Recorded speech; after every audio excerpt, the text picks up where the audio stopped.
Hello everyone, कैसे हैं आप सभी। तो मैं आपको बताना चाहती हूँ कि आज से हम अपनी रिवीजन क्लास स्टार्ट कर रहे हैं हिस्ट्री की। आप कहेंगे कि कोर्स अभी नहीं हुआ, लेकिन आप रिवीजन स्टार्ट कर रही हैं। हाँ, क्योंकि आपका जो अभी बचा है वो सिर्फ आपके पास इस टाइम पे 1 मंथ है। ठीक है, 1 मंथ में आपको आपका पॉलिटी भी कवर करना है, आपका हिस्ट्री भी हो गया और आपका ज्योग्राफी भी हो गया। तीनों ही पोर्शन है। तो ये टाइम आपका जो है इस टाइम पे रिवीजन है। अब रिवीजन में क्या है, रिवीजन में मैं आपको सारी चीज़ें पॉइंट टू पॉइंट कवर कराऊंगी, चैप्टर्स को मर्ज करके। जैसे आज अभी स्टार्टिंग क्लास है तो मैंने चैप्टर नंबर आपका 1 और चैप्टर नंबर 2 इन दोनों को मर्ज करके जितने भी इम्पॉर्टेंट पॉइंट्स हैं वो मैं आपके यहाँ पर कराने वाली हूँ। उसके बाद बाकी के चैप्टर्स को 2-2, 3-3 चैप्टर्स को मर्ज करके मैं आपका रिवीजन कराऊंगी। अगर आप सिर्फ ये क्लासेस भी देख लेते हैं तो भी आपका सीटेट का एग्ज़ाम जो है इस बार जुलाई का वो क्लियर हो जाएगा। जुलाई का जो आपका एग्ज़ाम है वो आपका क्लियर हो जाएगा अगर आप ये क्लासेस भी देख लेते हैं। तो ये आपकी हिस्ट्री की क्लास है और हिस्ट्री का चाहे आपकी क्लास 7th है, 8th है या क्लास 6 है, एक एक चैप्टर हिस्ट्री का बहुत इंपॉर्टेंट है। हर चैप्टर से क्वेश्चन पूछा जाता है। ठीक है, तो ये जो है आपका, ये आपका आता है चैप्टर नंबर 1 से हम स्टार्ट करते हैं, जिसका आपका चैप्टर का नाम है प्रारंभिक कथन। कब, कहाँ, कैसे, क्या, कब, कहाँ, कैसे। ठीक है, अब इसमें अगर जो आपकी बात आती है, इसमें ये मैप यहाँ पर इसीलिए लिया गया है क्योंकि इसमें सबसे पहले अगर आप देखेंगे नर्मदा नदी आपकी कहाँ पर आ जाती है। नर्मदा नदी आपकी आती है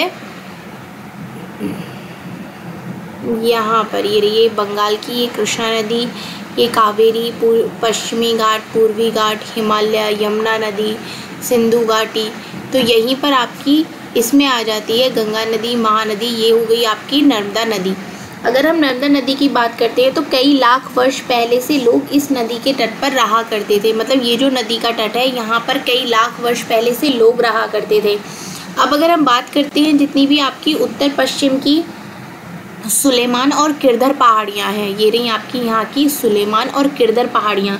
अगर हम यहाँ की बात करते हैं तो यहाँ पर 8000 वर्ष पहले जितने भी स्त्री और पुरुष थे, इन्होंने सबसे पहले गेहूँ और जौ जैसी फसल उगाना प्रारंभ किया था। क्या किया था इन्होंने?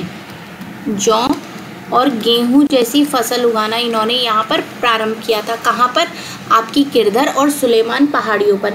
और एक और चीज़ यहाँ पर आ जाती है, इन्होंने कौन कौन से पशुओं को पालना शुरू किया था? भेड़, बकरी, गाय और बैल।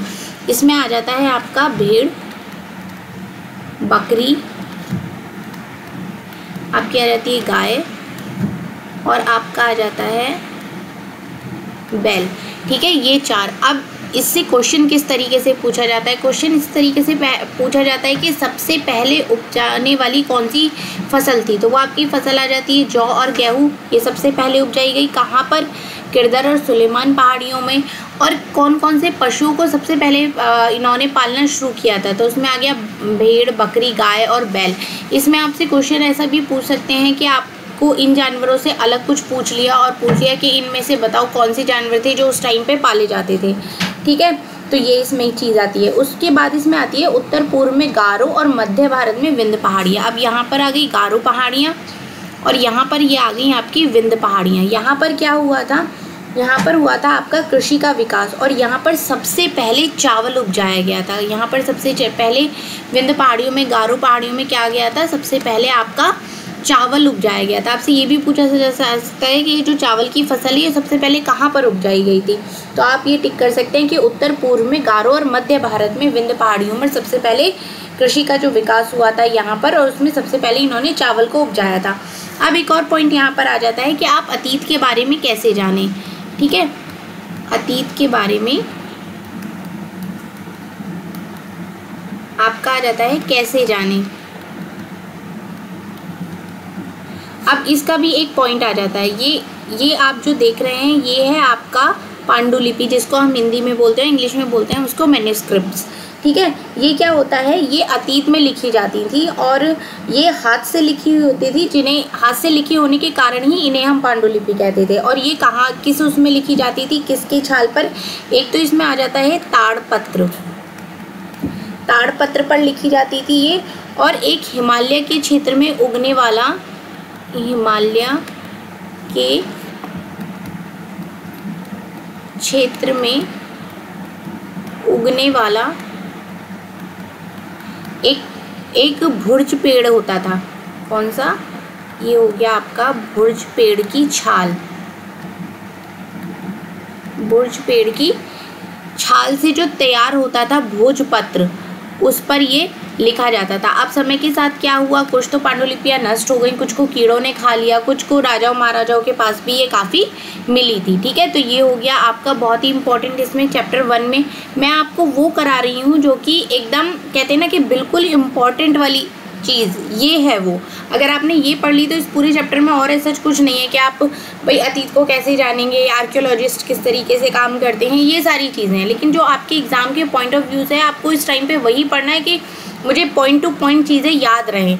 एग्ज़ाम किसकी जो क्वेश्चंस हैं वो किस कहाँ से आते हैं वो आपको पॉइंट याद होने चाहिए, तो वो आपको इन वीडियोस में मिलेंगे। ठीक है, अब लेटर्स विद डेट्स की अलग हम बात करते हैं। आपने हमेशा सुना होगा BC यहाँ पर लिखा होता है, ये होता है आपका, ये stand for before Christ. Before Christ,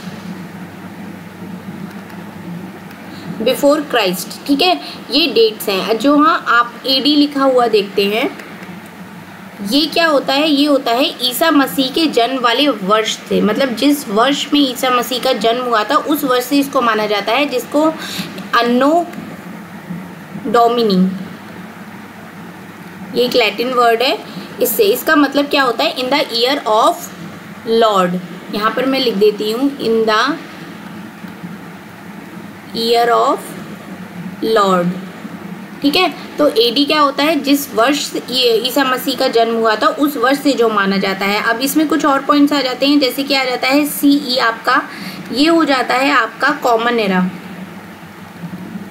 एक और चीज़ है, ये जितने भी पॉइंट्स मैं आपको बता रही हूँ या जो मैं आपको यहाँ पर लिख रही हूँ, आप अपनी नोटबुक में आप अपने नोट्स ज़रूर बनाइए और उसमें लिखें, क्योंकि लास्ट टाइम में क्या होगा, ये आप जैसे एक एक वीडियो बना के आप अपना लिखना स्टार्ट कर देंगे इंपॉर्टेंट पॉइंट चैप्टर के हिसाब से। जैसे कि मैं चैप्टर से ही पढ़ा रही हूँ, अभी हमारा फर्स्ट चैप्टर चल रहा है, उसके बाद मैं आपको सेकेंड चैप्टर के पॉइंट्स बताऊँगी।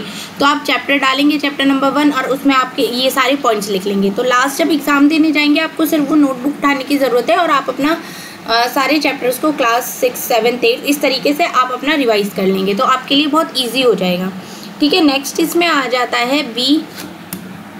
नेक्स्ट इसमें मैं यहाँ पर लिख देती हूँ, ये आपका आ जाता है BCE। ये क्या होता है, बिफोर कॉमन एरा।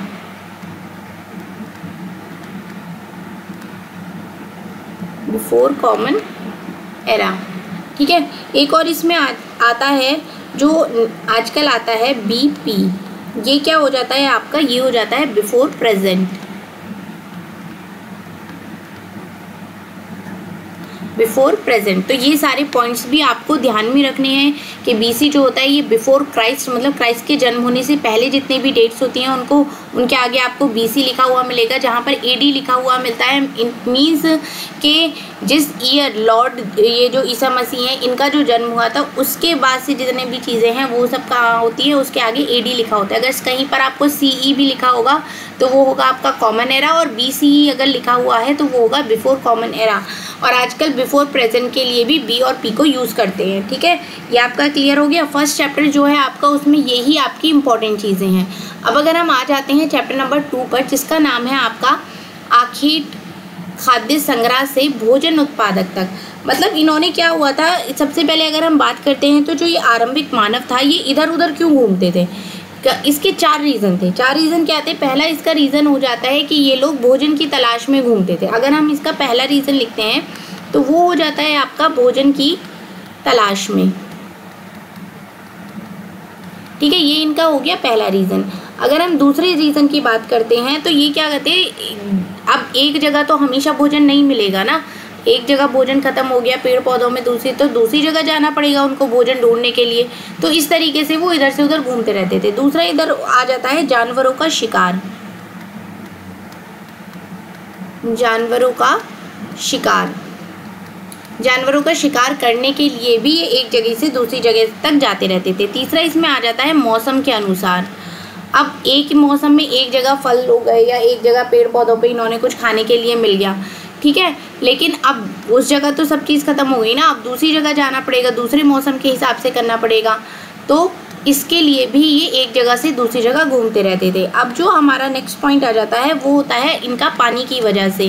जैसे कि ये ज़्यादातर नदी, झरने, तालाब इन लोगों के पास जगह रहना शुरू करते थे। अब जैसे कि एक जगह पानी कम है या पानी एक जगह सूख गया तो ये क्या करते थे, दूसरी जगह पर चले जाते थे। तो ये इसमें आ जाता है पानी की तलाश में। तो ये इनके मेन 4 रीज़न है जिसकी वजह से आरंभिक मानव जो था वो इधर से उधर एक जगह से दूसरी जगह घूमता रहता था। ठीक है। अब इन्होंने खेती और पशुपालन की शुरुआत भी करी थी। अब जैसे कि आप यहाँ पर भी देख सकते हैं, यहाँ पर भी नाम और तिथियाँ हैं। जैसे कि जिस काल के बारे में हम पढ़ रहे हैं, आर्कियोलॉजिस्ट ने उनके बड़े बड़े नाम रखे हैं, पुरातत्वविदों ने। आरंभिक काल को भी पुरापाषाण काल कहते थे, आरंभिक काल को। और ये 2 शब्दों से यानी कि पुरा यानी प्राचीन और पाषाण यानी पत्थर से बना हुआ है। इस इरा में क्या था कि ज़्यादातर चीज़ें पत्थर पर ही आपको लिखे हुए कुछ इनके शब्द मिलेंगे, अलग अलग इन्होंने लैंग्वेज में जो लिखे हुए हैं। पत्थरों पर ही गुफाओं के अंदर चित्र मिलेंगे, नक्काशी मिलेंगी, वो सारी चीज़ें हैं। अब ये ना पुरास्थलों से प्राप्त पत्थर के औजारों के महत्व को बढ़ाता है। ये क्या करते थे, पत्थर के औजार बनाते थे। और पुरापाषाण काल 20 लाख साल पहले से 12,000 साल पहले के दौरान माना जाता है। ठीक है, ये इसकी ड्यूरेशन है कि इतने से इतने तक माना जाता है। अब ये जो होता है इस काल को भी 3 पार्ट्स में डिवाइड किया गया है। अब 3 पार्ट्स कौन कौन से हो गए, इसमें 3 पार्ट्स में पहला हो गया आपका आरंभिक, दूसरा हो गया मध्य और तीसरा हो गया आपका उत्तर पुरापाषाण युग। अब जैसे कि अगर हम मानव इतिहास की अगर हम बात करते हैं तो 99% जितनी भी कहानियाँ हैं वो इसी काल के दौरान घटित हुई हैं। ठीक है। अब जिस काल में पर्यावरणीय बदलाव मिलते हैं, जैसे कि मेसोलिथ यानी उसे मध्य पाषाण युग कहते हैं। ठीक है। अब ये क्यों है इम्पॉर्टेंट, क्योंकि इसमें आपको तीनों का आरंभिक, मध्य और उत्तर पुरापाषाण युग के बारे में पता चलता है। ठीक है। कौन सा युग आप पढ़ रहे हैं वो आपको पता चलता है। प्राचीन यानी कि पुरापाषाण अगर हो गया तो प्राचीन पत्थर, यहाँ पर पत्थर की सारी चीज़ें आपको पत्थर से रिलेटेड ही मिलेंगी। ठीक है। अब इस काल के पाषाण औजार आमतौर पर बहुत छोटे होते थे जिन्हें माइक्रोलिथिल नामक लघु पाषाण कहा जाता था। ठीक है। अब ये क्या हो गया, ये एक ऐसी चीज़ है जो आपको याद करनी ही पड़ेगी। अब जैसे कि अगले युग की अगर हम शुरुआत करते हैं तो 10,000 साल पहले से होती है, जिसको हम नवपाषाण युग कहा जाता है। ठीक है। अब नवपाषाण का मतलब क्या होगा, नवपाषाण का मतलब होगा कि उसमें कुछ नया होगा, नई चीज़ें उन्होंने ईजाद करी होंगी। जैसे कि अगर आप देखते हैं यहाँ पर आ जाता है खेती और पशुपालन की शुरुआत। इसमें भी क्या हुआ था कि इस दौरान उपमहाद्वीप के भिन्न जितने भी अलग अलग इलाके थे उसमें क्या होता था, उसमें हो गया आपका गेहूं आपका आ जाता है और उसमें आ जाता है आपका जौ और धान।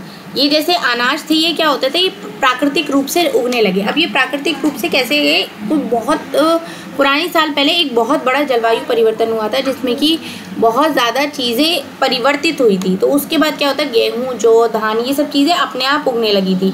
अब धीरे धीरे इन्होंने क्या करा, अनाजों को खुद से भी उगाना शुरू कर दिया। उनको पता चल गया कि भाई कौन सी फसल है, कब पकेगी, कब उसे खाना है। तो इस वजह से वो इसमें क्या हो गया था, ये मानव किसान भी बन गए थे।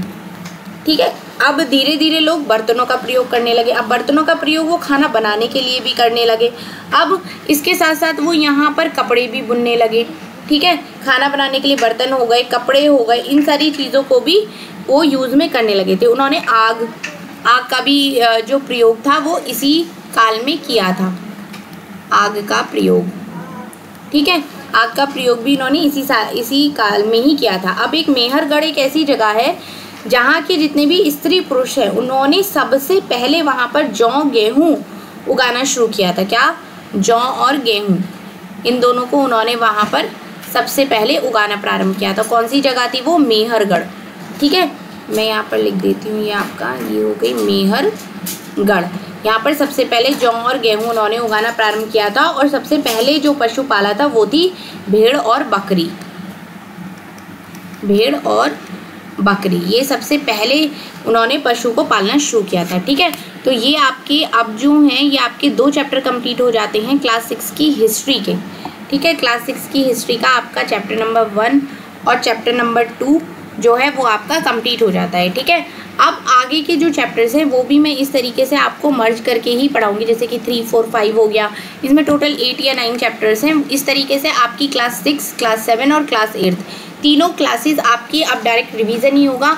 आपको इम्पॉर्टेंट पॉइंट्स ही मिलेंगे जो आपके एग्जाम में आपको देखने को उनसे क्वेश्चंस मिलेंगे। ठीक है, अगर वीडियो अच्छी लगी है, ये तरीका आपको अच्छा लगा है, तो वीडियो को लाइक भी करें, चैनल को सब्सक्राइब भी करें और शेयर भी करें कि आप जो लास्ट टाइम पे ये लास्ट तरीके से एक नई तरीके से अगर पढ़ना चाहते हैं तो वो हमारे चैनल के साथ जुड़ सकते हैं। Thank you so much.